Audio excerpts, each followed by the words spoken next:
मित्रों, इस वर्ष कोरोना काल ने शिक्षा विभाग और विद्यार्थियों की शिक्षा को तो काफ़ी क्षतिग्रस्त कर दिया है। उसको ध्यान में रखते हुए लड़कों अपनी जो नुकसान हो रहा है उसकी भरपाई तो नहीं हो सकती, परंतु जितना हो सके इतना जो अभी वर्तमान में 9th क्लास प्रमोट हो चुके विद्यार्थियों के लिए 10वीं क्लास की बोर्ड की तैयारी के लिए जिस प्रकार से ऑनलाइन की क्लासें सब जगह चल रही हैं, उनको ध्यान में रखते हुए अपन भी जितना हो सके इतना विद्यार्थियों को कुछ देने के लिए आज से आरबीसी माध्यमिक शिक्षा बोर्ड राजस्थान, हालांकि इस साल आरबीसी और सीबीएसई दोनों का सिलेबस एक सा ही है। मैथमेटिक्स में हम मैथमेटिक्स के उन टॉपिक को लेकर के पूरा 9, 10, 11, 12 और 6, 7 और 8 मैथमेटिक्स विषय की सभी क्लासें ऑनलाइन लगाने के लिए प्रयास करेंगे। आज हम 10वीं क्लास की जो हमारी गणित हैं उसका पहला अध्याय शुरुआत करते हैं। पहला अध्याय 10वीं क्लास में वैदिक मैथमेटिक्स हैं। तो वैदिक मैथमेटिक्स में हम उनकी जो मूलभूत संक्रियाएं हैं उनको एक एक करके सभी को सीखने का प्रयास करेंगे और भरपूर अभ्यास भी करवाएंगे। उसके बाद में आपको गृह कार्य के रूप में कुछ प्रश्न भी दिए भी जाएंगे। आप उनके उत्तर सीख करके समझ करके पढ़ाया जाए, उसके आधार पर घर बैठे होमवर्क के रूप में हल करेंगे। चलो हम शुरुआत करते हैं। 10th क्लास की जो वैदिक मैथमेटिक्स हैं उसका एक विधि है निखिलम विधि से भाग कीजिए। हम आज निखिलम विधि से भाग कर रहे हैं।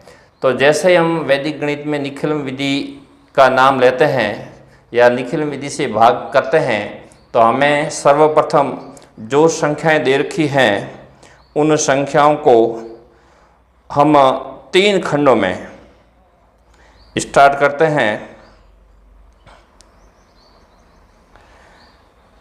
तो हमारा जो पहला प्रश्न है निम्नलिखित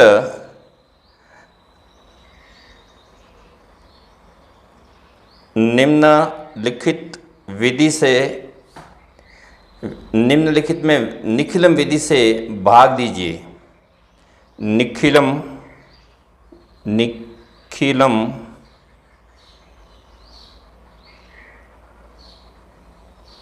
विधि से भाग दीजिए। वैदिक विधि में निखिलम भाग देने की 3 विधियां हैं। उसमें पहली विधि है निखिलम विधि, दूसरी विधि है प्रावर्तीय विधि और जो तीसरी विधि है उस विधि का नाम है ध्वजांक विधि। तो हम सबसे पहले निखिलम विधि से भाग किस प्रकार से दिया जाता है उसको सीखेंगे। सर्वप्रथम जो संख्या दे रखी है हमें 1245 में अर्थात 1245 में 97 का भाग देना है। तो हम क्या करेंगे, सर्वप्रथम 3 खंड इसके बनाएंगे। 3 खंड बना दिए। हमें जिस संख्या का भाग देना है यानी हमें इस संख्या में 97 का भाग देना है। तो वैदिक विधि में जो 97 है, 97 किस संख्या के आसपास है। मान लीजिए इसका जो उसको हम आधार मानते थे, ये संख्या 97 100 के आसपास है। देखो वैदिक मैथमेटिक्स में आधार होते हैं 10, 100, 1000। या तो 10 के आसपास की संख्या होगी या 1000 के आसपास की संख्या होगी या 100 के आसपास की। तो अपने इस भाग में जो 97 है तो 10 के आसपास है या 100 के आसपास है या 1000 के। तो आप सभी का उत्तर होगा कि 100 के आसपास है। अर्थात इसका जो आधार होगा, बेस होगा, वो तो हो जाएगा 100। अब हम इसका वैदिक विधि में जो अंतर होता है इस अंतर को विचलन बोलते हैं। इस अंतर को विचलन बोलते हैं, तो हम विचलन निकालेंगे। ये विचलन 100 के आधार पर निकलेगा तो 0.3 विचलन आएगा।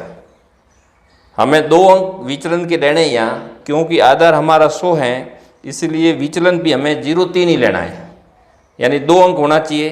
तो सबसे पहले देखो हम 97 लिखेंगे पहले खंड के सबसे ऊपर, ध्यान से देखो। उसके नीचे जो विचलन आया है उस विचलन को लिखेंगे। देखो ये 0.3 कहाँ से आया भाई? ये 0.3 हमने 97 का भाग देना था, 100 में से घटाया, यानी इसका अंतर गैप कितना है? 100 से कितने कम या अधिक है? देखो 100 से 3 कम है, तो हमें 2 अंक चाहिए, इसलिए 0.3 लिखेंगे। ठीक है ना, वहाँ से आए ये 0.3। हम इसको कहाँ लिख रहे हैं? पहले खंड में। कहाँ क्या लिखा है हमने पहले? 97 के नीचे क्या लिखेंगे? इसका विचलन 0.3। समझ में आया कहाँ से आया 0.3? चलो इसके बाद में जो हमें किसको डिवाइड करना है, हमें किस में भाग देना है? 1245 में। अब आधार है, आधार हमारा 100 है, 100 में शून्य की संख्या कितनी है? 2 है ना, तो हम 2 इस संख्या के 2 अंक देखो कौन कौन सा, पीछे वाले 2 अंक 4 और 5, इसको हम लिखेंगे तृतीय खंड में। ये लिख लिया तृतीय खंड में। अब हमारे पास में 2 अंक बच रहे हैं, ये 12। इसको लिखते समय देखो दूर से लिखो, पहले 1 लिखा, कुछ जगह छोड़ो, उसके बाद में 2 लिखो। ठीक, थोड़ा सा ये नीचे वाला भी गैप रख सकते हो आप जब भी इसको हल करो तब।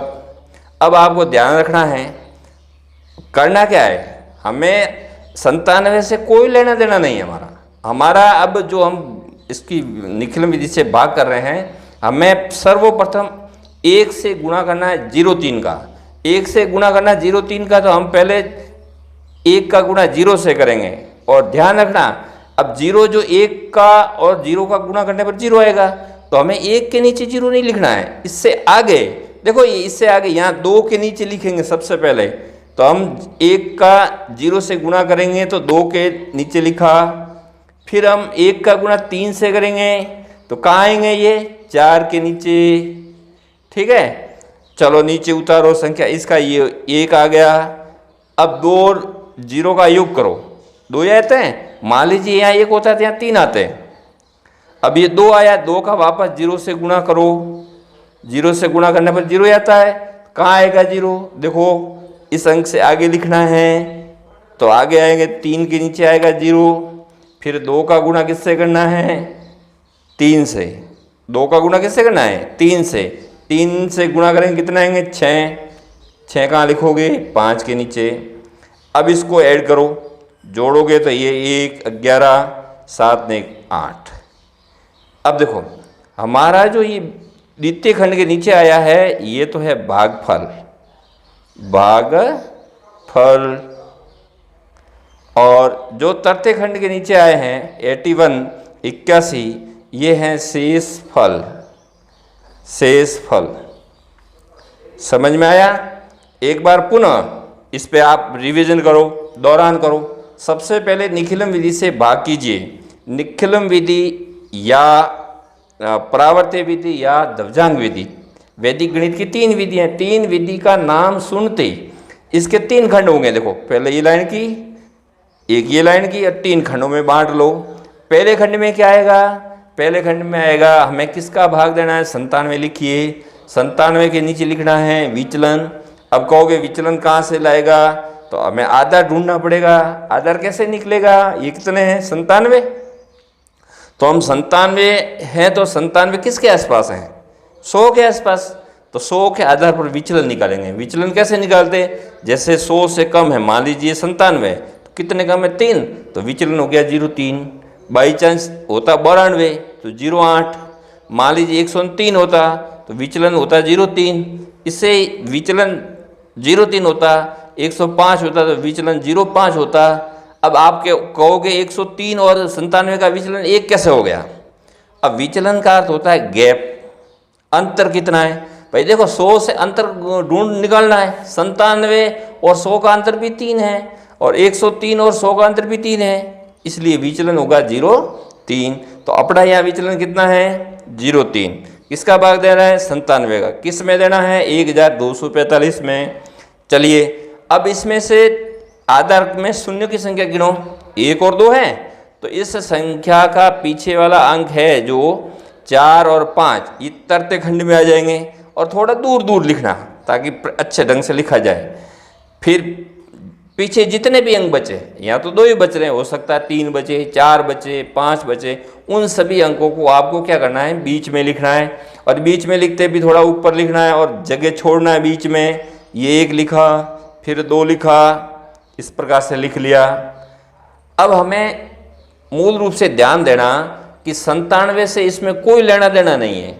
हमारा जो अब हम करेंगे भाग विधि करेंगे वो 03 को आधार मान के करेंगे। देखो सबसे पहले आप ध्यान से सुनो, यही कन्फ्यूजन होते हैं सारे लड़के। इस कन्फ्यूजन को अच्छे ढंग से मिटा दीजिए। सबसे पहले आपको 1 का गुणा 0 से करना है तो 0 आएगा। अब 0 लिखना कहाँ है? 1 से आगे लिखना है, 1 से आगे लिखना है। फिर हम 1 का गुणा 3 से करेंगे, 3 आते हैं।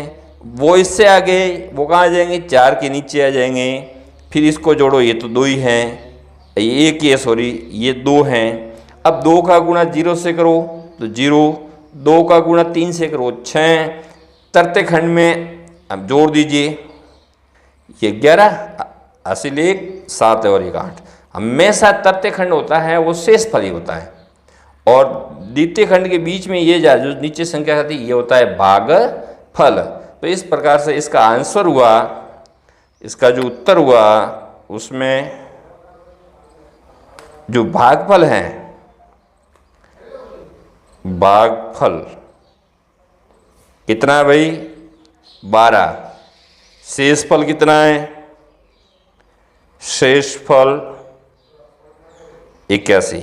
आपके मन में डाउट हो, थोड़ी देर पहले मैंने एक सवाल किया था एक क्लास में, तो एक लड़के को डाउट था कि इसमें 97 का भाग देते हैं, ये संख्या तो अधिक आनी चाहिए, ये तो गलत हो सकता है। तो आप इसको जांच कर सकते। कैसे?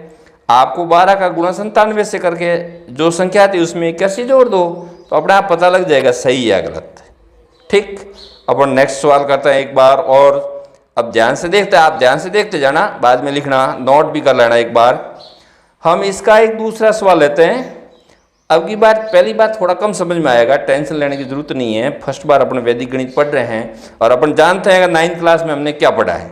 पूरे 17 स्कूलें बन रही है, 9th क्लास में जो वैदिक गणित का जो पार्ट है हमने पढ़ा नहीं है। मिस तो वही है, कोई दोहरा ही नहीं। फिर भी हमें थोड़ा ध्यान रखते हुए, रुचि लेते हुए इन आगे वाले सवालों को हल करना पड़ेगा। हम अगली संख्या है 1013, उसको हमें भाग देना है 88 से, 88 से। बोलो भाई कितने खंड करने पड़ेंगे? 3। देखो खंड करते समय आज पहला दिन है, थोड़ी सी ये लाइनें सीधी नहीं आ रही है, तो आप इसको समझ लेना। देखो सबसे पहले हम यहाँ लिखेंगे 88।